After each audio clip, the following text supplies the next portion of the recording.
¿A usted no les dio mucha rabiecita, sobre todo a los de adelante, que hubieran pagado más, hubieran bajado a los de arriba? Eso, eso da como una piedrita, así como cuando en el Evangelio les pagaron lo mismo a todos. Y yo creo que de eso es de lo que debemos hablar hoy. Es que este concierto tiene un nombre muy bacano, Aparentes. Aparentes. ¿Por qué? Porque es que yo siento que nosotros hemos vivido una experiencia de fe y de iglesia de mucha apariencia, ¿no creen? ¿Y qué es lo que hemos aparentado? ¿A quién? Cuando uno aparenta es porque uno quiere parecerse a alguien, ¿sí o no? ¿A quién nos estamos queriendo parecer?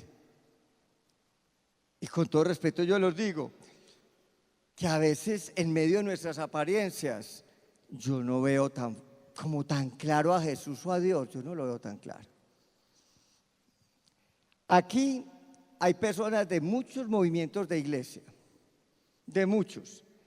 Todos estamos intentando, yo creo que evangelizar y mostrar a Dios, pero a veces siento que vamos haciendo una caricatura de Dios. O sea, ¿qué debemos ser nosotros para que nuestra apariencia sea la de Dios?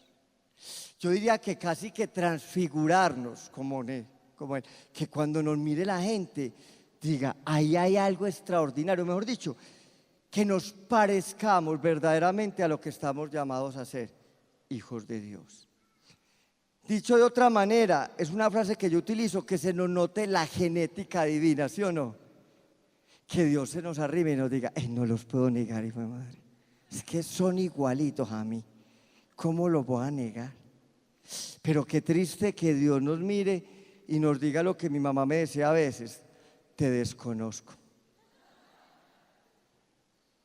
Es que cuando ha visto a su papá diciendo o haciendo lo que usted está haciendo, o a mí, que se nos note Dios, qué es lo que nosotros tenemos que mostrar para que nuestra vida se convierta en el fermento de la masa, de lo que hablábamos hoy en Monticello, en un seminario de espiritualidad, en una semana de espiritualidad. ¿Cómo interpelar al otro?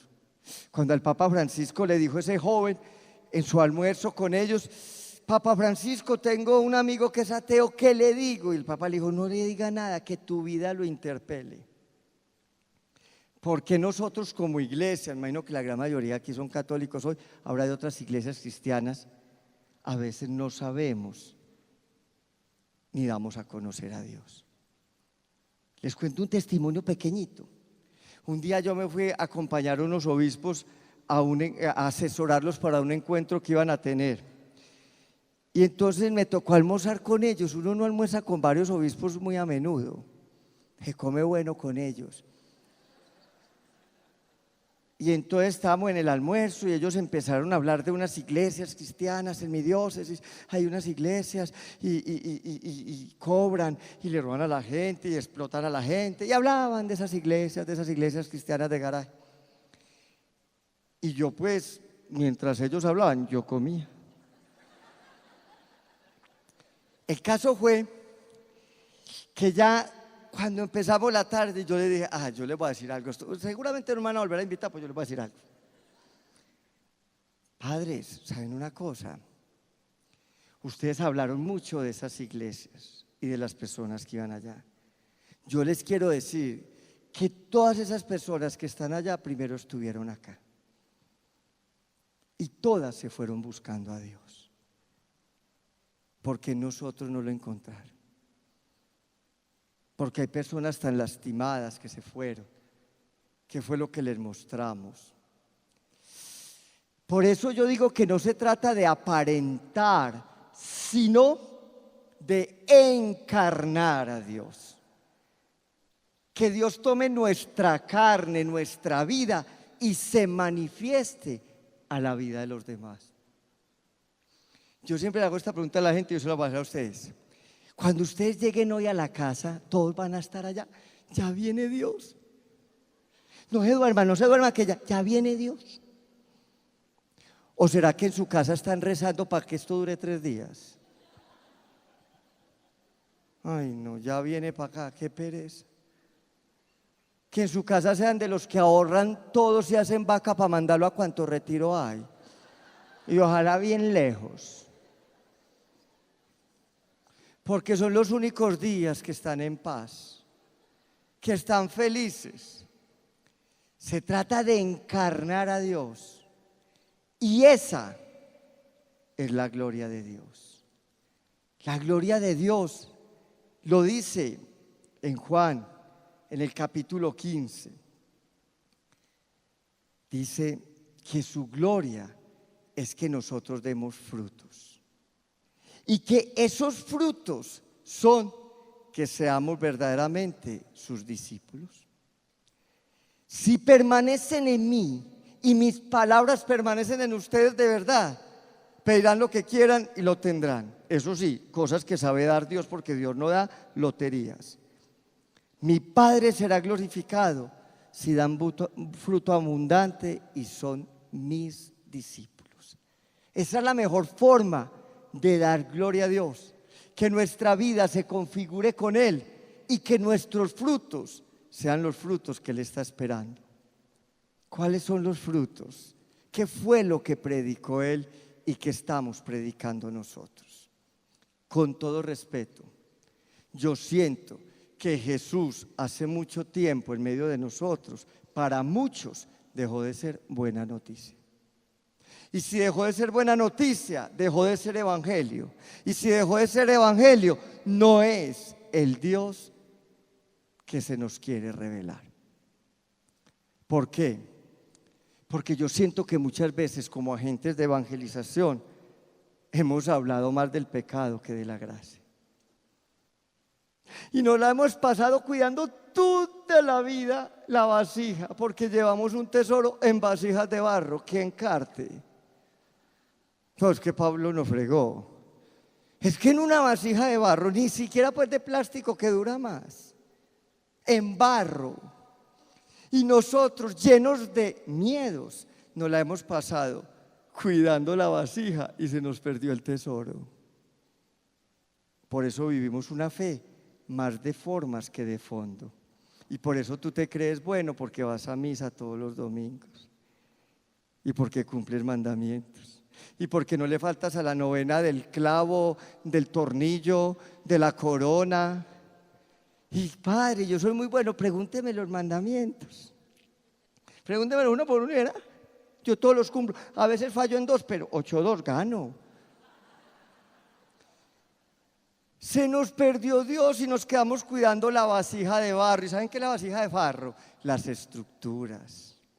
Cuidamos templos, cuidamos estructuras, cuidamos ritos vacíos, cuidamos formas.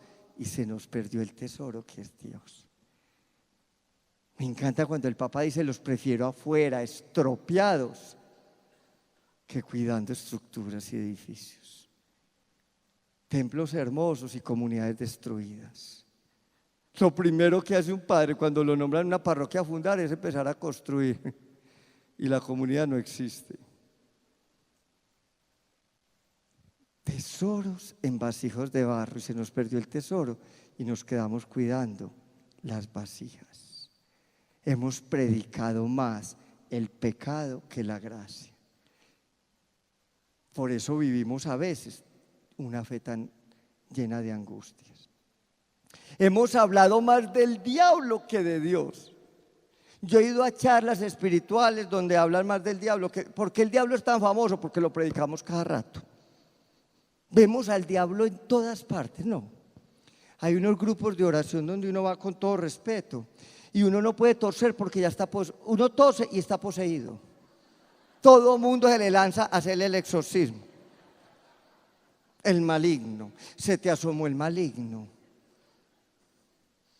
Por Dios, uno no puede ni tener una rabiecita porque el maligno.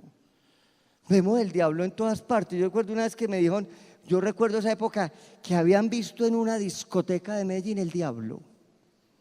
Y les dije, ¿y las diablas que van? porque hemos creído que el diablo es un ente que le mete a usted por las malas y lo revuelca. No, no, no, el diablo es usted cuando saca a Dios de su vida, eso se llama diablo. Porque usted puede ser el diablo de su familia, o de su lugar de trabajo, de su relación. Y cuando usted le da un lugar a la maldad coge tanta fuerza en usted que es capaz de poseerlo. Pero hemos hablado tanto del diablo y a veces de Dios no hablamos. Porque hemos creído más en el infierno que en el cielo. Mire, hemos hecho un camino de fe por miedo al infierno y no por amor a Dios. Yo recuerdo que mi mamá me decía, hay dos vidas, esta que es muy corta y la eterna. Ojo pues, la eterna. Y por lo que yo veía, yo ya estaba condenado en la eterna. Y yo le dije un día a mamá, pues mira, yo la eterna creo que ya no la recupero. Esta me la voy a disfrutar. Pues yo no me amargaré esta pensando en la otra. ¿Cuántas veces hemos hecho un camino supuestamente cristiano y de fe más por miedo al infierno que por amor a Dios? De hecho, ¿qué son las confesiones de la gente?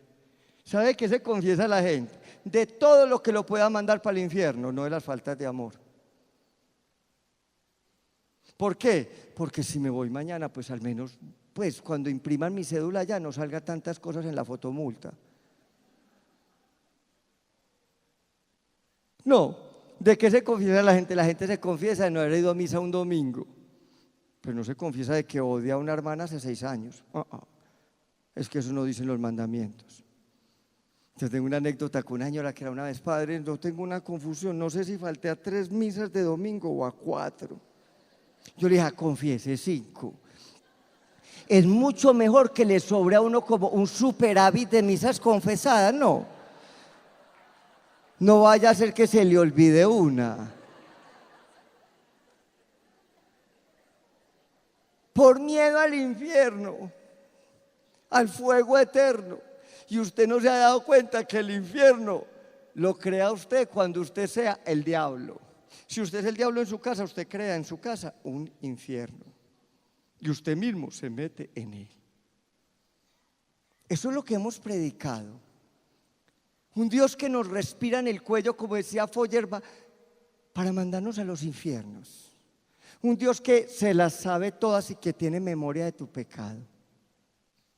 Un Dios que se las va a cobrar. Un Dios que es capaz de mandarte calamidades. Un Dios que te pone a prueba con el dolor. Un Dios cuya voluntad es tu sufrimiento. Eso es lo que hemos predicado.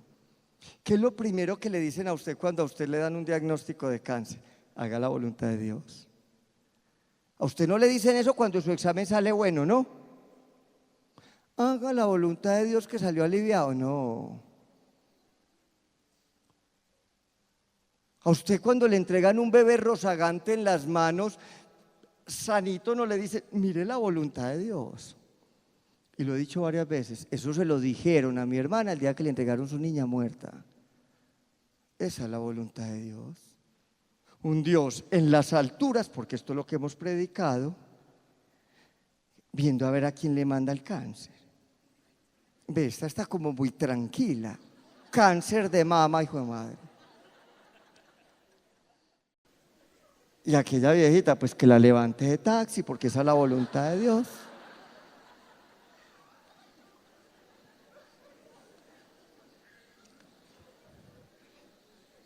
Por Dios, ese es el Dios que estamos mostrando y aparentando y revelando. Ese es el Dios de Jesús de Nazaret.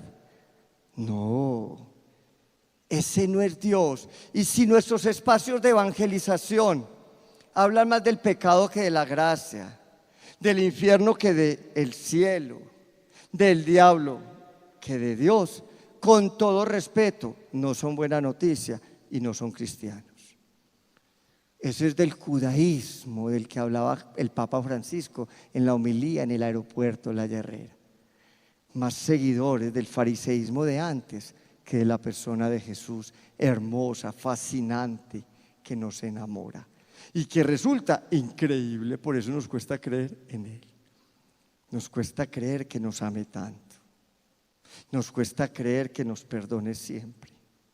Nos cuesta creer que daría la vida por ti aún en medio de tus equivocaciones. Nos cuesta creer que nuestro nombre está tatuado en su corazón y que ni siquiera tu pecado, por grande que sea, te va a arrancar de ahí. Nos cuesta creer que Él no nos ama porque seamos buenos, sino porque el bueno es Él. Eso nos cuesta creer. Y como nos cuesta creerlo, nos cuesta sabernos unos hijos infinitamente amados por Él. Y por eso muchas veces nos cuesta volver a casa, como lo hizo el hijo pródigo. ¿Saben por qué el hijo volvió? Porque él sabía que su papá era bueno. Pero si yo sé que yo voy a volver a que me manden a los infiernos, a que me juzguen, me castiguen y me manden una calamidad a la vida como prueba, yo no vuelvo. Me quedo mendigando las algarrobas, como muchos hermanos nuestros se siguen quedando.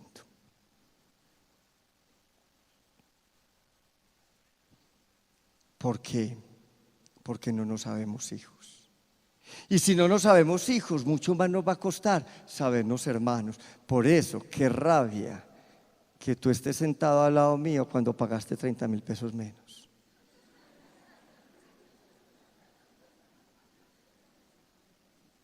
¿Cuál sería la vía del evangelio? Mira, yo compré la más costosa porque la quiero compartir contigo. Cambiemos. Ese no fue el lugar de Dios. Cambiarse sin tener la obligación de hacerlo.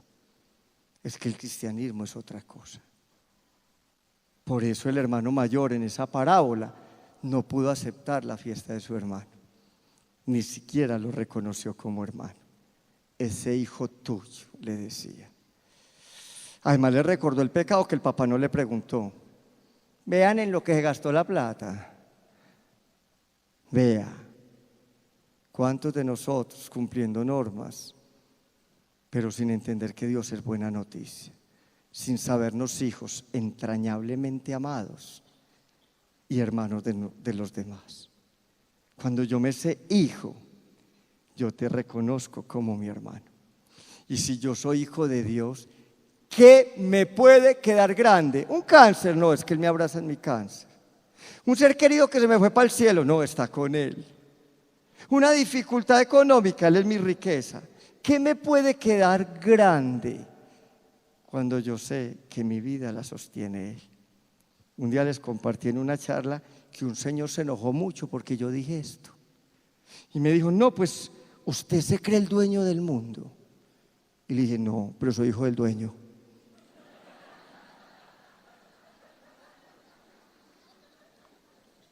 Y eso me llena de felicidad. A pesar de mi pecado, que lo tengo. Y ustedes también porque se les nota. A pesar de mi fragilidad, a pesar de mis incoherencias, a pesar de que a veces no refleje de quién soy hijo, lo sigo siendo. Y eso nada ni nadie me lo va a quitar. Y por eso mi vida de fe tiene que ser encarnar mi condición de hijo. ¿Para qué? Para que se note quién es mi papá. Y por eso mi condición es ser un pedacito de Dios para los demás. ¿Cuáles serían los rostros más genuinos? Los rostros más genuinos para encarnar la presencia de Dios en medio de nosotros y para que Dios deje de ser una apariencia. Ayer hablaba eso con Camilo en el almuerzo. Le decía, Camilo, qué bonito nombre, y yo sé que está en la inspiración. Y le dije, y te lo voy a recordar toda la vida, que todo lo que vas a cantar va a ser para gloria de Dios, no para ti. Porque vos no vas a vivir una fe de apariencia, porque vos vas a encarnar a Dios en cada nota que salga de tu guitarra y de cada palabra que salga de tu voz, porque todo va a tener que brotar de un corazón lleno de Dios. ¿Cuáles serían esas características de un rostro que sea capaz de identificar a Dios y de mostrarnos a Dios? En primer lugar, la misericordia. ¿Qué tan misericordiosos estamos siendo en medio del mundo? ¿Qué tan misericordiosa ha sido una iglesia que es capaz de mandar a una persona que se puso frente a un sacerdote para confesarse sin la absolución? ¿Qué tan misericordiosos somos cuando somos capaces de juzgar a una persona porque comulga y nosotros nos creemos con el derecho de decirle que no podía hacerlo? Jesús haría eso. Porque yo miro los evangelios y leo y Jesús nunca excomulga a nadie. A Jesús lo mataron por meter a todos los excomulgados de su época en comunión, por sentar a los que nadie sentaba. Porque en la mesa de Jesús hubo ladrones, prostitutas, recaudadores de impuestos, torcidos, traidores. Bienvenidos todos. ¿Y saben qué es misericordia? Misericordia es misericordis, es amar la miseria del otro, no la virtud. Amar al otro en los aciertos, eso lo hace cualquiera. Jesús decía, ¿qué de bueno tienen si ustedes aman a los que los aman? Hasta los malos hacen eso. Amar un papá alcohólico, amar una mamá equivocada, un amigo que traiciona porque los amigos muy torcidos, una pareja que falló, un hijo que no cumplió las expectativas, y amarlo con todo el corazón como Él nos ama hasta la cruz. Recoger pedacitos de cada uno de nosotros es la tarea de Dios. En Jesús se agacha hasta nuestra condición en Belén. ¿Saben para qué? Para recoger los pedazos de nosotros y volvernos a amar y regalarnos un corazón nuevo cada que se lo pidamos. Esa es la misericordia de misericordis. Corazón, amor con la miseria humana. ¿Será que somos hombres y mujeres de misericordia? ¿Será que somos capaces de amar a quienes se equivocan? ¿Será que somos capaces de hacerlo? Tú tendrás a alguien en tu casa que está esperando un gesto de misericordia de ti, ¿o no? ¿Por qué?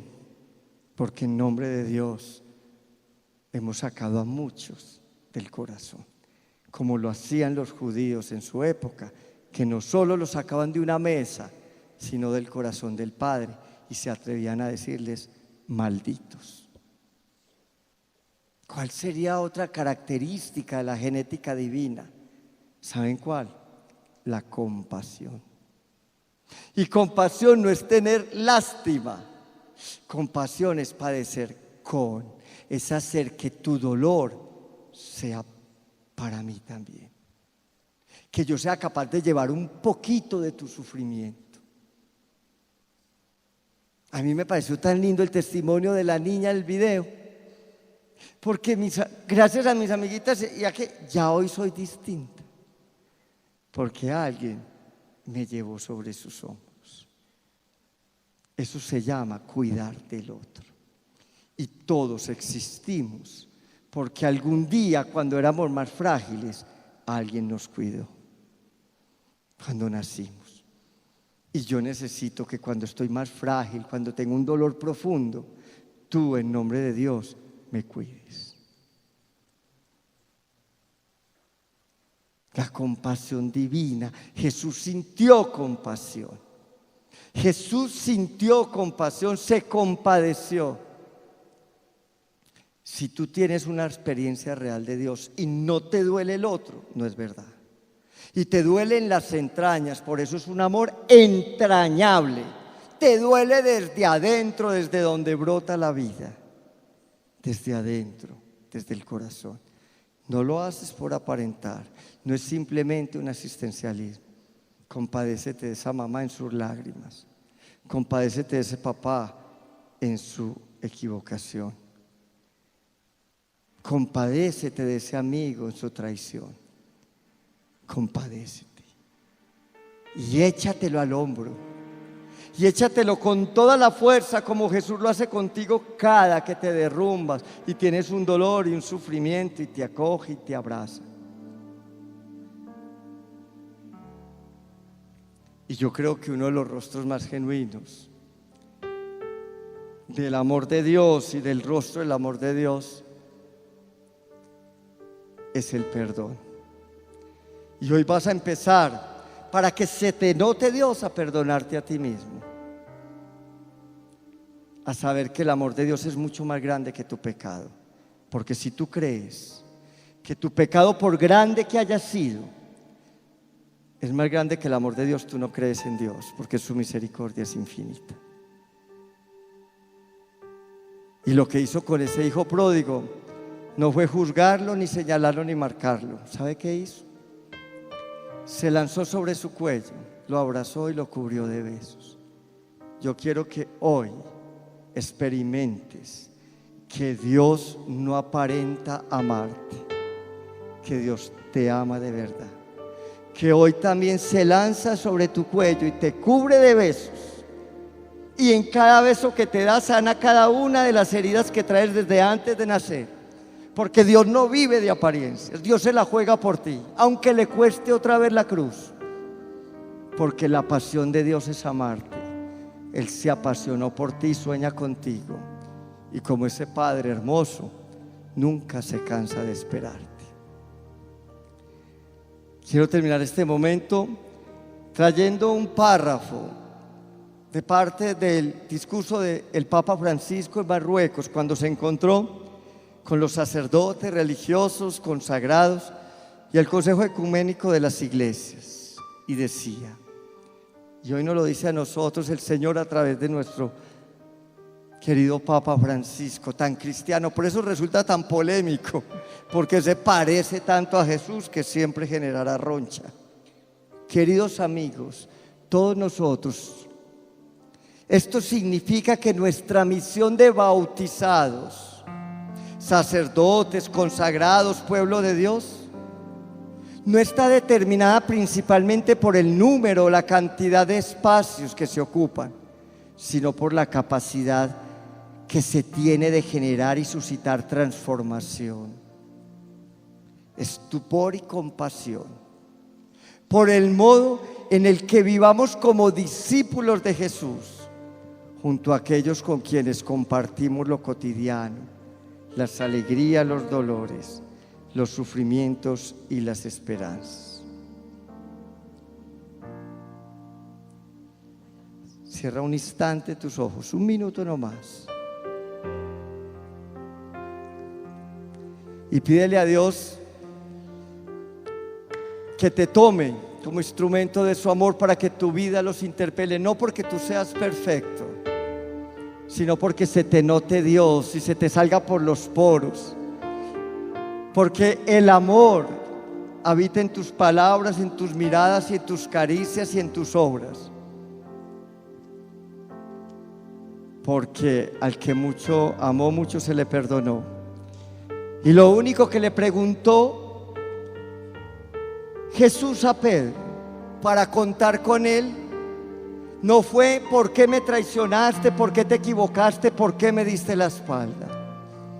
Pedro, ¿me amas? Sí. Cuento contigo, apacienta mis ovejas.